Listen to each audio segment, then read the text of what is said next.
A veteran thought he was buying nothing more than an old wooden cabin in the woods, just $500 for peace and solitude.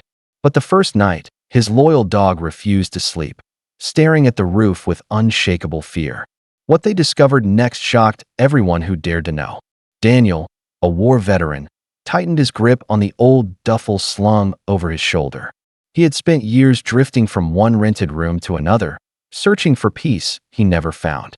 When he heard about the abandoned cabin being sold for just $500, he thought fate had finally given him a place to call his OW, and as he stepped closer, his loyal German shepherd, Scout, padded alongside him.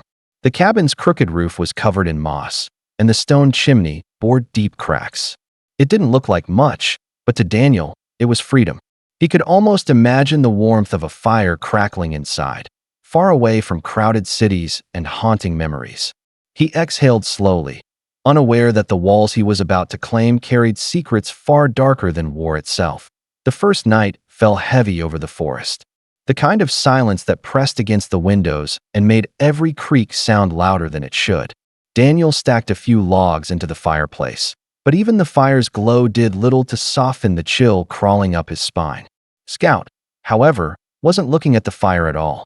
The German shepherd sat rigid by the door, ears pinned back, his amber eyes fixed on the cabin roof as if something invisible moved above them.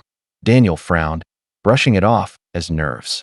"It's just the wind, boy," he whispered, though his own voice didn't carry much confidence. But as the hours passed, Scout refused to settle. He growled low, pacing the floorboards, tail stiff like a warning. Then came the faintest sound, like footsteps, dragging slowly across the roof. Daniel froze, his hand tightening around the rifle resting nearby.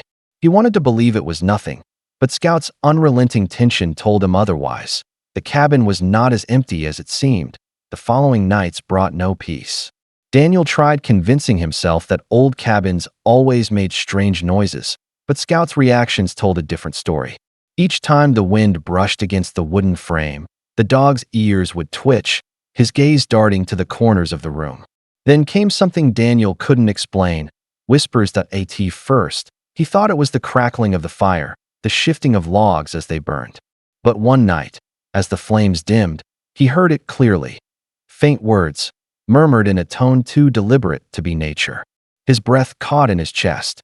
Scout's fur bristled as he pressed against Daniel's leg, a low growl vibrating from deep within his chest. The whispers grew bolder. Scratches echoed from behind the walls, as though invisible hands clawed at the wood.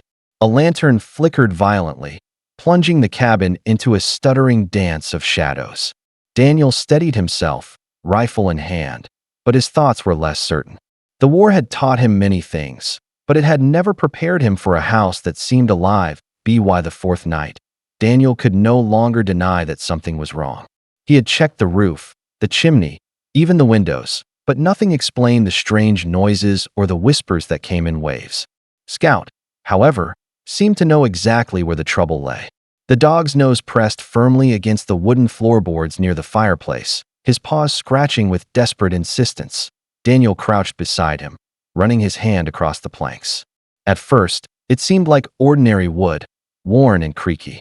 But then, his fingers caught the faint outline of a square. His pulse quickened. A trapdoor. Dust and splinters clung to his hands as he pried at the edges, but it refused to budge. A heavy lock secured it shut from below, as though someone wanted to keep whatever was inside from ever getting out. Scout growled low, his body tense, hackles rising in warning. Daniel swallowed hard, feeling the weight of the moment. He wanted to walk away, to pretend it wasn't there.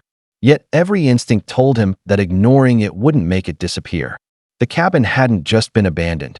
It had been sealed, hiding something no one dared to face. The storm rolled in without warning. Rain hammering against the cracked windows, wind howling like 1,000 unseen voices.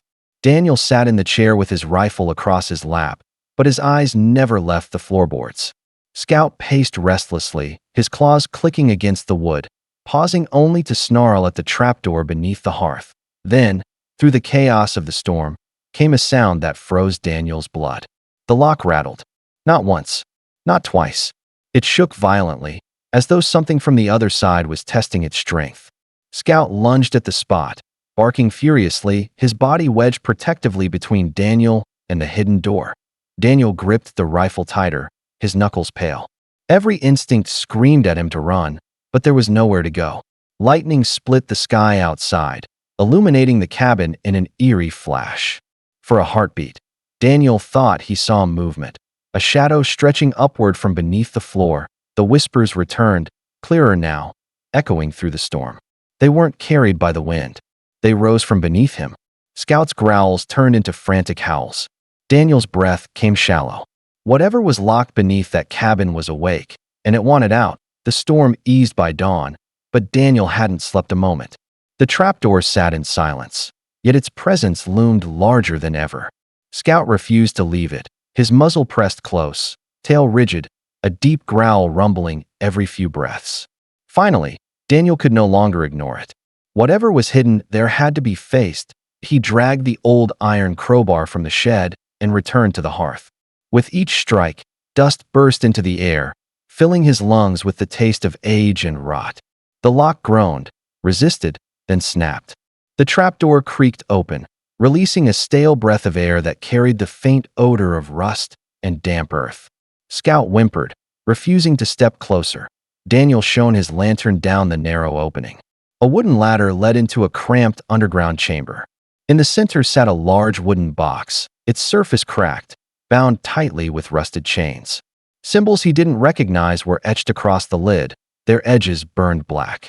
The air grew colder, and the lantern flickered violently. Daniel's throat tightened. He had uncovered the secret no one wanted found.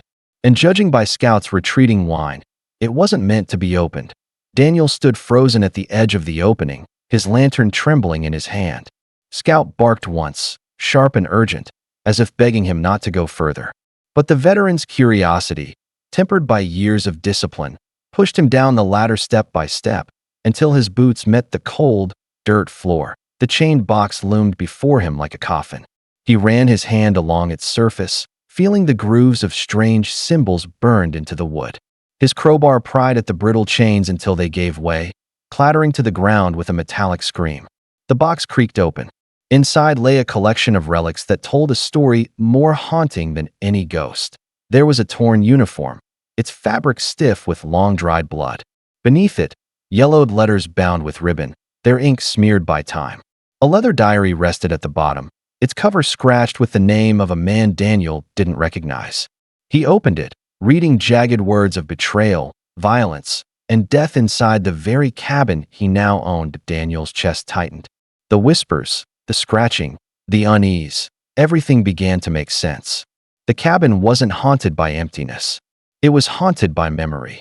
Daniel closed the diary with trembling hands, the echoes of its words still burning in his mind. The cabin had not been abandoned because of age or decay. It had been abandoned because of what had happened here. Men had died within these walls. Secrets had been buried, chained, and locked away, left for time to forget. But time had failed. Scout barked sharply, his body tense at the base of the ladder. His eyes locked on the open box, ears pinned flat in fear. Daniel felt the weight of a decision pressing down on him. He could reseal the box, chain it again, and pretend none of this existed. Or he could destroy it, setting fire to the relics and risking whatever restless spirit clung to them. His fingers brushed the diary one last time before he set it gently back inside. The air grew heavier, colder, as though the cabin itself was waiting for his choice. Daniel exhaled, his war-hardened voice barely above a whisper. "Some battles can't be fought," he murmured. Scout whined, tail tucked, as Daniel slammed the lid shut. The chain clinked like a warning. Some doors, he realized, were never meant to be opened.